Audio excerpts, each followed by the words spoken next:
Ciao, sono Sara Z da La La Land. Incontrerò grandi ospiti provenienti da ogni parte del mondo. 4 chiacchiere di condivisione culturale e linguistica per scoprire le loro vite e storie. Enjoy! Ciao! Ciao. Ciao! Grande! So you speak Italian. We're going to speak Italian then. I speak a little Italian. Yeah, I know one sentence really well. Which one? Voglio andare al cinema con mie amiche. Grande! It means I want to go to the movies with my friends. I'm so happy. Grazie mille, Julie, to be live with me and for having accepted like this interview and chat. Let's go to a chat. I don't like interview. Interview sounds Okay. like, you know, so formal. An interview. But I'm Sara Zanelletti, or Sara Z from Los Angeles, La La Land. And today I'm with Julie Pacino. She's a director, una regista, producer, produttrice, and screenwriter, sceneggiatrice. So it's gonna be all in English, tutto in inglese, but sometimes I'm gonna probably say something in Italian. Dove stai? Where are you right now? Are you in Los Angeles? I'm in LA. Yeah, okay. I'm originally from New York, but have been in LA for the past 6 months since all of this stuff happened. So I've been out here, and I think I'm gonna stay. Oh, only 6 months. I thought you were living like it has been like such a longer time, like years. I thought. No. I was living in New York, but and was doing the bi-coastal thing, was coming out to LA like every 6 weeks or so. Some of my producing partners are out here and my work is out here mostly. So I had been getting pulled to LA anyway. And then, coronavirus hit and I was out here when that happened. And so I just stayed. Right. You decided to stay. So what do you think about LA? Like any difference between LA and New York for your work, like as a director, or what do you think? Yeah, LA? I think LA, it's an industry town, so its work seems to sort of happen. Things seem to happen quicker here when I'm out here working on something. I don't know. That's just my experience. But yeah, I've enjoyed my time. Because sometimes people, say like New York is such a high speed, or like the pace is very, very high. But I've noticed here in LA it's the same. I mean, pretty much. I don't. Maybe some people feel different about like a city like New York. Like you have to take the subway, and I don't know. Maybe it's like Milan. Maybe come like Milan in Italy. It's such a higher pace than, if we can say that, than Los Angeles. Here they say everyone is more like, hey, like. Yeah, I think New York there's an immediacy in New York that I really like and miss, where you can just sort of walk out your front door and be in it. There's a spontaneity. I mean, again, this is all before coronavirus. Obviously, things have changed, but the sort of spontaneous aspect of New York, whereas I feel like in LA you have to, plan things out a little more in advance. So it's just different, but yeah. I'm happy. So, Julie, benvenuta a Los Angeles, which is welcome to LA. And me as an Italian, I'm gonna welcome you to LA. Yeah, thank you. So you are so young, but I was impressed that you found your company, like a Tiny Apples, right?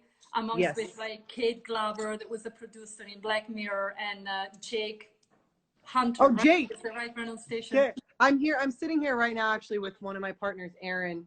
Oh, ciao! He's one of my producing partners, and he also shot Nowhere to Go. I think Jake is actually knocking on the door. I think Jake actually just showed up to the house.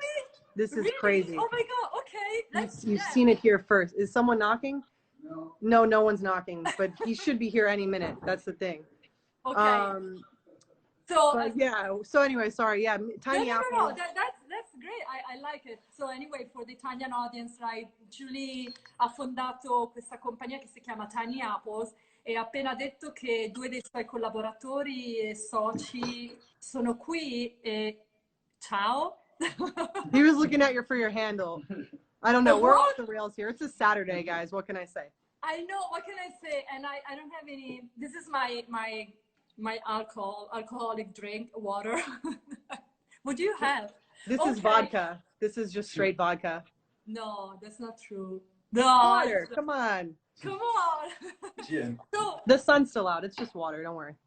it doesn't matter. Anyway, you are at home. You don't have to drive, so who cares? You know, like. True that. Yeah. So tell me a little bit about your production company. So, because I saw, well, you sent me your project, your work, which is, I really enjoyed it. I really liked Nowhere to Go. I think that was my favorite because I think it was a short film more completed. Like, because Harmony Gold, you have a teaser right now, but you said it's gonna be a series. Do you mean a web series or TV series? So yeah, so Nowhere to Go is a short film that I directed, that Aaron shot, that we produced together, and that's a completed short film that's doing the festival circuit right now. There he is. It's Jake. That's Jake. Oh, that's Jake. That's Jake. That's our producing I know partner, you, Jake. I know. You know him on, you've as seen on TikTok. That's Jake Hunter. Jake Hunter official. I don't know. Well, anyway. So Nowhere to Go is a short that we did, and yeah, it's doing the festival circuit right now. Writer named Sherry Sussman wrote it. Super talented. Really happy with how that film turned out. And then Harmony and Gold is our other short. It's our most recent short that we're in post-production on right now, and that is going to be expanded into a TV series, hopefully. That's how we're writing it. Yeah. Do you like have a 30-minute outline of all the episodes, or like? Yes, we do. Aaron and I had been working on that, and yeah, we have a really cool So sort of concept. you wrote it, and you are co-writers. Like you wrote it with Sam, like together. The short film I wrote on my own, and then Aaron and I are basing the series off of that short film when we're writing it together. Yeah, that's great. What's about? Can you tell us a little bit about Harmony Gold? Yeah, yeah, it's about this girl who the short film is about this girl who unknowingly gets recruited into this matriarchal cult that worships and eats gold. And it's a sort of satire piece about how people abuse power and use it to manipulate other people. And so that's what the short is about, and the series is sort of going to peel back the layers of this cult and delve deeper into the inner workings of it. So we're really excited about that because it's a very rich world to explore. Yeah. And what I've noticed that you really seems like you like more like the independent, how can I say, like independent films, right? Like, let's say not the typical Hollywood type with stereotypes, but like the actors you chose were very natural, like very like normal people, but they're edgy. There's an edge, and I really love the actress in Nowhere to Go. And I told you when we had a brief conversation just to get to know each other, and she was great. Like the message was, what was delivered, and she has such a like an edgy look that makes interesting, even with no words, like. Yeah, that's Alexis Rosinski. She's a super talented actress. That was my first time working with her, but yeah, went really well, and hope to work with her on a lot of other things. Definitely love casting and love working with actors. So yeah, and I was gonna we were gonna jump to that. How's your creative process in like recruiting your actors and like music, like writing, like if you do like rehearsing a lot? Or yeah, I love rehearsing. It's my favorite part of the process. Jake and Aaron are smiling right now and nodding. It's just we're there's some hidden secret over there. Yeah, so we're all big on rehearsal. I mean, Jake is a talented actor, and Aaron's an awesome DP, and as a director, I think it's just fun for us all to be in the same room working together, and finding what the best way to shoot it is and what the most authentic way to perform it is. That all you know, just having the freedom to be able to be together and sort of paint without worrying about, okay, we're rolling and we're on a schedule and we need to make sure we get this right. It's really important to find the best version of a scene by getting together and just doing it over and over and over again until something clicks and you're like, okay, yeah, this is good. You just do it until you hate it, and then when you hate it, keep doing it, and then somehow we cut it. After the actors are exhausted, yeah, but it's like a good exhaustion. It's like a I just did 1,000 push-ups exhaustion. It's like you're exhausted, but you know that you're better because of it. Yeah, and how do you do the casting, like the casting process? How do you what are you looking to an actor specifically? Because for sure is okay the talent, but I'm sure there has to be other qualities that you're looking for. Yeah, I think it's just communication. Like a big part of directing is communicating, and so I think as long as I can find someone that is understanding what I'm saying and I'm understanding what they're saying, and someone that I feel like I can trust and that they can trust me, and we can, you know, we can be vulnerable together and really, you know, put the work first. That's the most important thing. I think it boils down to just vibing with someone and connecting with them and understanding that we can speak freely to each other and there's no judgment or anything like that. Like both of us, you can make a mistake or you can do something that I don't think is good, but I still like you. And like, I can say something that you think is stupid and you can still respect me as a director. So I think that's sort of. Do you, yeah. And like, based on what you're saying, do you talk, I mean, after the casting, do you like to hang out with the actor to get to know him more personally, like to get to know his or her personality, or you just like you cast them and then you see them on set for the rehearsal? Yeah, I mean, I think when I talk about rehearsing, it doesn't necessarily mean all of us in a room running the scene. I think that includes, you know, going out to dinner with everyone or walking in the park, or like just spending time getting to know each other and really building that foundation and that trust, and, you know, developing a sort of shorthand or a sort of shared language that comes when you spend a lot of time with someone. Just being on the same page in that way is so important, in my experience, when making films, you know. And so, yeah, I mean, I love spending time socially with my actors, and I consider that part of the rehearsal process. Did it ever happen that you realized that someone was not right for you? Oh my God. Yeah, I mean, the wrong button. It was probably mutual. It was, yeah, I mean, that we and I have gone through that, and it's happened a couple times, and it's been mutual. It's just, you know, the other person is also not feeling connected to the material, and it's evident, and so we go our separate ways. I'm pretty easy to get along with, so it's never been like a personality thing, but I think it's just if whoever the actor or actress isn't connecting to the material, then it's apparent, and so it just is natural that we're like, okay, this is not working out. Let's find something else. Sorry, Julie. No, that's it. Just, yeah, maybe we'll find something else to work on. Oh yeah, it's always amicable. Yeah, mostly always. Even afterwards, you're like, hey, friends, as we say, amici come prima. We say friends as before. Amici come prima. Brava. Actually, your pronunciation is pretty good. No, I'm not. It's pretty good. Yeah, it's not very good. It's pretty good. No, it's not. Okay, let's take out pretty and let's say it's good. Okay. It's still good. It could be better though. It's all right. I like always having room for improvement. I like having room for improvement. It's good. Otherwise, what's the point? Senti, is right. Listen, Senti. Okay, Senti. Senti, do you, like, with your actors, like, are you those kind of directors that wants to stick with the writing part? So you're like, hey, you can improvise. And... Oh yeah, improvise all the time.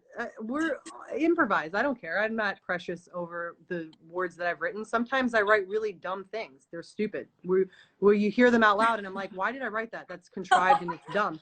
And the actor is just like, yeah, this is dumb. And it's like, cool, let's figure out something that works better here. But you know, in the same breath, if an actor is uncomfortable saying a line, I don't just throw it out initially. It's like, well, let's figure out why you're uncomfortable and let's at least try to make it work. And if it doesn't work, then for sure, I'm not precious at all. Like, you know, let the actors improvise. They're the ones saying it. Yeah, that's good. That's good, because I know some directors, maybe it's more for TV series, they want the actors to say exactly that line, and but maybe it's a different process from doing like more independent films or film. Or I think it's an indie film thing. I mean, it's a collaborative medium, so we're all working together to make the best possible movie. So if someone has an idea that's better than my first idea, then that's great. It's serving the film. It's as long as it's serving the project, then, you know. Grande. Yeah. Grande is like great. That's good. Yeah. And so you, Julie, like you're wearing many hats, because you're producer and like a director and screenwriter. What's the one you enjoy most amongst like? Oh, that's a really good question. What do I enjoy most? What do you guys think I enjoy most? I like it all. Honestly, I really like it all. I think producing is fun. There's a game in that where it comes to like fundraising and you know, putting things together and problem solving. I love that. I find it fun. Writing is great because I get to isolate and really go inside and express things and, you know, tap into different things within myself and spend time with myself and internalize, which is healthy, you know, sometimes, and fun. And then directing is great because it's, you know, you get to be with, you know, a bunch of people that, like I said earlier, are all working towards the same goal. And I'm big on team mentality. I love teams and working with people and you know, being around people that are cool and driven. And so you know, directing, I really truly do love it all. I guess if I had to pick one. What if Julie, what if they say, you know, you have to decide, like you really have to make a decision, writing, directing, producing, like I would pick directing, because then I would make sure there was like a clause in the contract that I could like improvise and rewrite the script if I had to, and then like that way I could like I could judge some of the lines if I felt like they needed to be. But yeah, I guess if I had to choose, it would be directing. Okay. And you take care also of the budget like aspect, like do you have to, or do you I mean, I'm not a line producer. I've done it before, not by choice. That's how a lot of indie films work, is it's just like you said, wearing many hats. So I'm not a trained line producer, but I can sort of get by if I have to. But definitely on bigger productions moving forward, I'm excited to work with a real line producer that can just be focused on the budget. And but as a director and a creative producer, I enjoy the challenge of working within a budget that's been given to me, you know, so that can be fun, where it's you know, I think a lot of studio films lack a certain soul because they're told it's just like hundreds of millions of dollars, whatever you want, it can happen. And I kind of like the limitations of lower budget work and trying to figure out creative ways to accomplish the same, you know, creative feeling that we're going for. And maybe you know, not having too much pressure, right? Is that what you're saying? Like not having the pressure of like maybe even time pressure, or do you have? I mean, I'm saying I like the pressure, I think is what I'm saying, is that I like the pressure of being told like you can't afford to do this in the way you want to do it. So figure out a better, cheaper way to do it. And no, you can't have that many days. You've only got this many days. So now you need to scale back and really be selective and really focus on what it is about the story that you're trying to tell. It's just, you know, it sort of trims the fat for you, and you have to focus on whatever you're trying to get across. How do we get it across? So you kind of take your time, like if and probably, sorry if I'm repeating myself, maybe you said it before, like if the scene isn't right for you, you would keep going until you get what you really Wow. Yeah, yeah. Why you Sorry, laugh? Why are you laughing? no, just this comment someone just left is how many ghosts in the filming. Oh, I just how many ghosts in the it's film? interesting. It's interesting. And I know How many? There's probably there are close to 1,000 in ghosts. 1,000 ghosts. Yeah. I'm lost. That's me. Me too. Me too. What was the question? Sorry. The question, no. The question was like, if you, when you shoot a scene, like you really shoot it until you get it, you get really what you want, or you just say, hey, no, that's it. You know, we need to move on and speed up, or you just wait to really get exactly. Well, I mean, that's the beauty of rehearsing is you kind of, I like to find it in rehearsal, and then I know what we're trying to find and capture on camera. And so usually if it's well rehearsed, you don't need that many takes. Though I do like to do a lot of takes if I've got the time, just because it's so fun to just do it and capture it. That's fun. That's true. I mean, I'm coming more from a like dancing background, and I remember even the rehearsals are kind of the best part, because you can try, for me it was movements more than words, but yeah, you try, movements, and then the choreography in a different way, different steps, and that's probably like the best part. Then the final, maybe the final show, even though like at the end you're kind of happy that you arrived to the to the final choreography, or the final maybe shot, what you really want. Do you choose the music as well for all of your films, or? Yeah, music's a big thing. I like to, when I write or I'm visualizing how I want to approach directing a scene, I often will get a song in my head and I'll choreograph the scene to the song. So music is a big part of my process. In post-production, actually Harmony in Gold is really the first film that I've directed that I'm working now with the composer on. So it's been really an interesting process for me working with the composer. There's been a bit of a learning curve in terms of how to communicate the feeling that I want in the scene and get the composer to deliver that. So it's been super, super interesting to work with the composer on this one. It's my first experience doing that. I see. I now something popped into my mind, like, did it ever happen to you that while you're shooting a scene, you hear the music?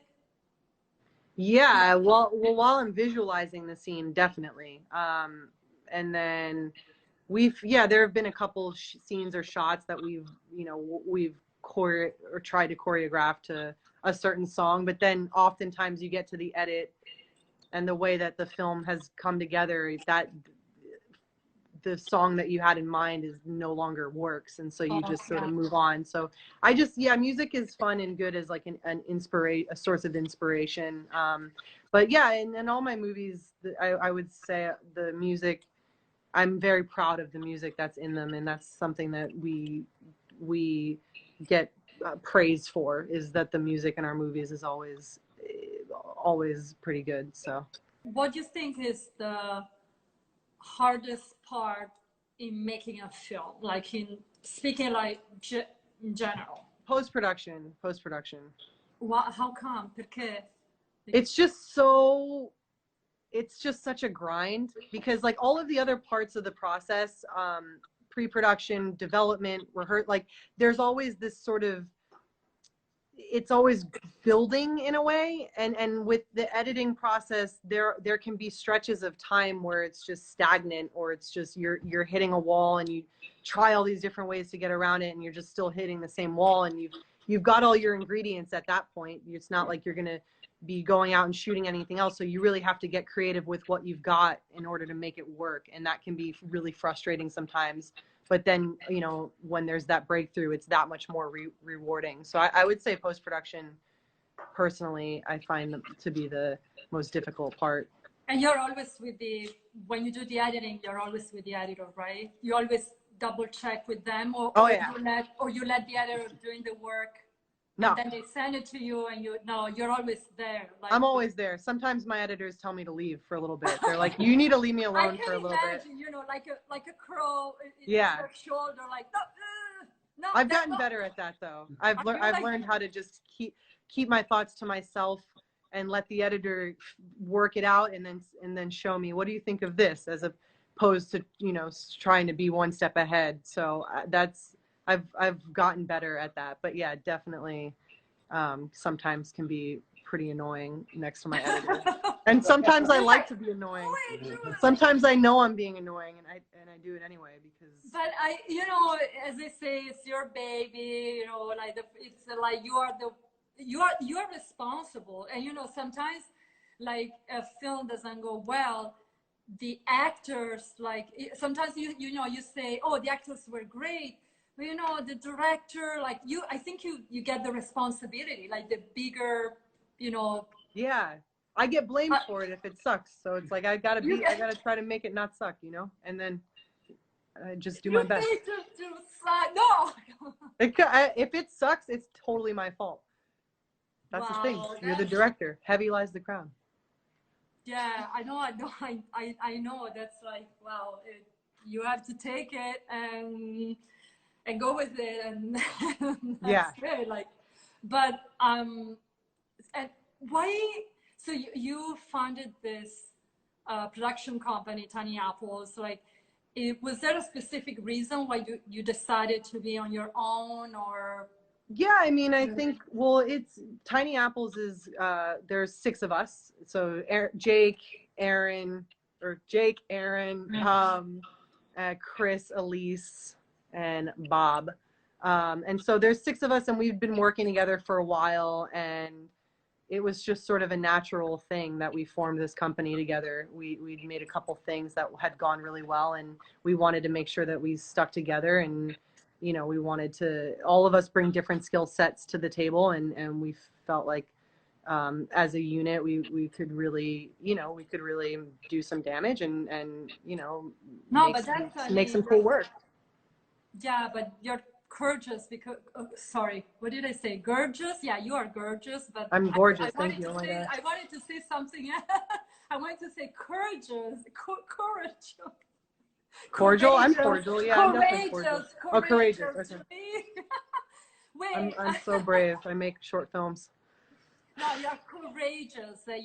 You're brave. That's what I'm sorry. Sometimes I still mess up with my accent. But anyway, say coraggiosa.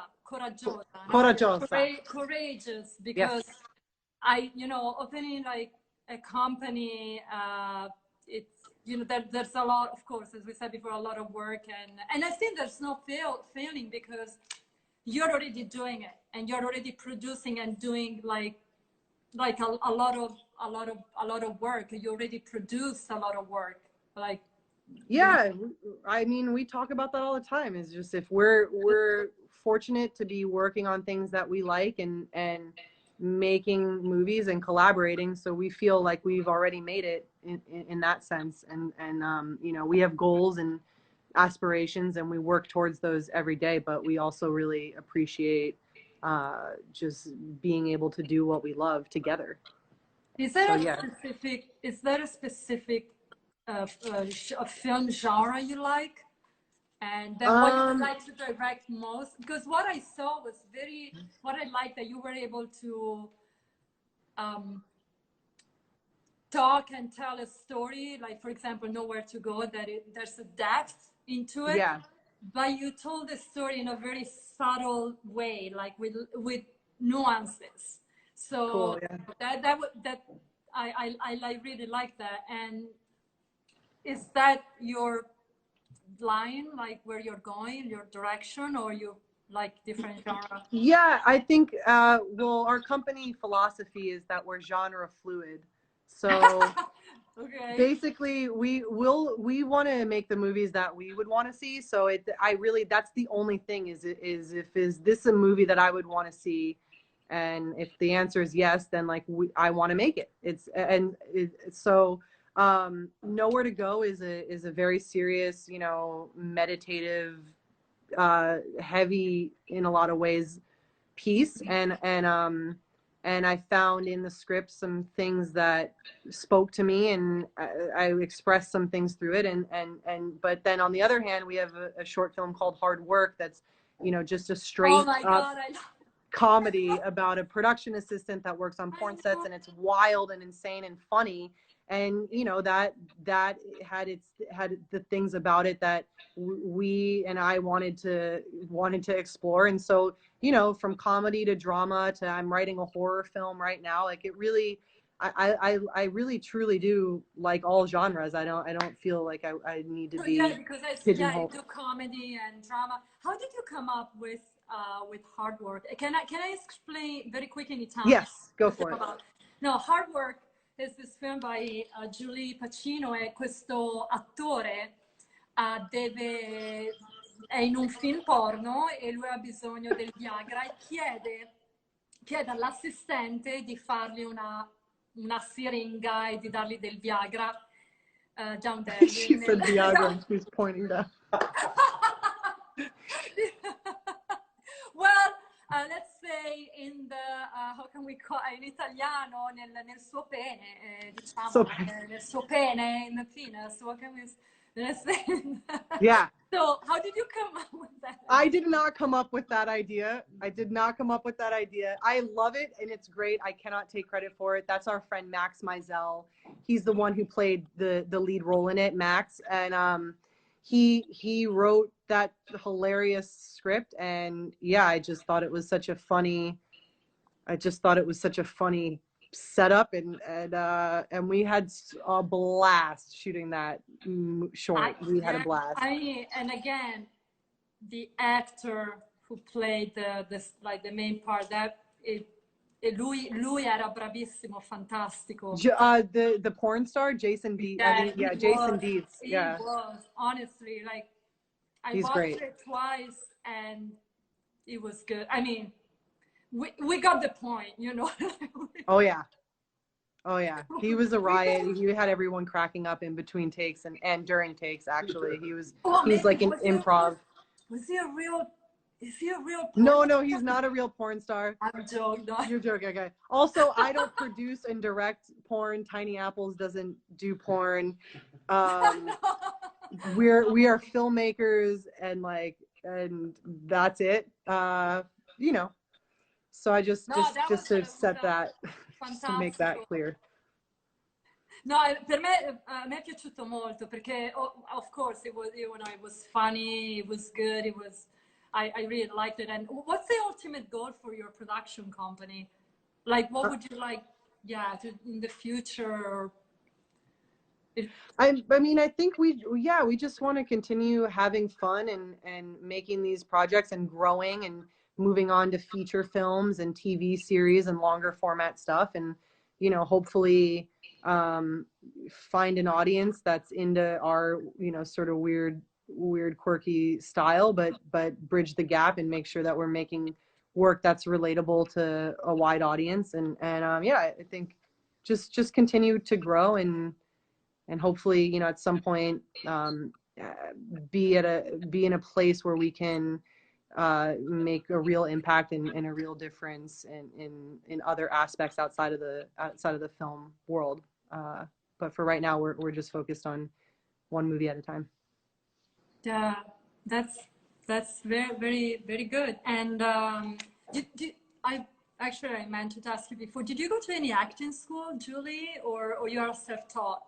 I did not go to any acting school. I've taken some acting classes, and I went to New York Film Academy, and I studied film there. But in terms of acting, I like acting. I think it's very fun, and but I'm definitely more behind the camera, comfortable. Have you ever acted before? Have you I did I was in one short film that one of my editors directed. His name's Ted Meniotakos, and it was a short film where I played a alcoholic drug addict who drives school buses, and so that was like really sort of nuts.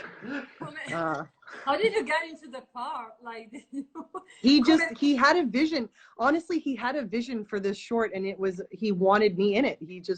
We were editing something that I directed, and he just told me about this idea, and I was like, I said that the bus driver, like, okay, Julie's gonna. Yeah, it's like I'm like, the whole short is me like doing drugs and getting drunk, and then it cuts. and then it cuts to me in a school bus with a bunch of kids in the back, and it's like a 1.5 minute short, and that's it. And it's great. I mean, and he had a vision for it, and and I told him, listen, I said, if you can get a school bus, then I'll do it. And I didn't think he was going to actually get a school bus. Like, who can get a school bus? I don't know. How do you get a school bus?